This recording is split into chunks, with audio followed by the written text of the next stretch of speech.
Hi friends. ఎప్పుడు మనం వేసుకునే రొటీన్ దోశలాగా ప్లెయిన్ దోశ కాకుండా ఇప్పుడు మనం కొన్ని ఆనియన్స్, కొన్ని పచ్చిమిరపకాయలు వేసుకొని మనం వెరైటీగా గాని దోసలు గాని వేసుకుంటే దీనికి చట్నీ లేకుండానే మనం హ్యాపీగా తినేయొచ్చనమాట. సో, టేస్ట్ కూడా చాలా బావుంటుంది. ఒక్కసారి ట్రై చేసి చూడండి.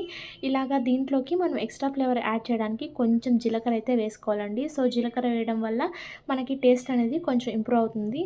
సో, నేను కలర్ కోసం కొంచెం పసుపు కూడా యాడ్ చేస్తాననమాట. దీనివల్ల మనకి దోస వైట్ కాకుండా కొంచెం కలర్‌ఫుల్‌గా వస్తుంది. సో, వేసిన తర్వాత డైరెక్ట్ మనం దోసల్లాగే పెనం మీదే కాల్చేసుకోవచ్చండి. కొంచెం ఆయిల్ ఎక్కువేయాలి.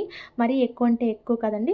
సో, మనకి దోస కాలేలాగనమాట. నేను మా పాప బాక్స్ కోసమయితే ఈరోజైతే చేసేసాను. సో, మనకి దోసలు వీడియోలో తీద్దామన్నప్పుడు సరిగ్గానే రావండి. నార్మల్‌గా అయితే కేక్‌గా వస్తాయి. సో, నేను వీడియో తీసిన ప్రతిసారి నాకు ఏదో ఒకటైతే పోతుందనమాట. సో, మీకు కూడా ఇంతేనా? సో, మరిన్ని వీడియోస్ కోసం మా ఛానెల్ అయితే సబ్స్క్రైబ్ చేసుకోండి. Thanks for watching the video friends. మళ్ళీ వీడియోలో కలుద్దాం.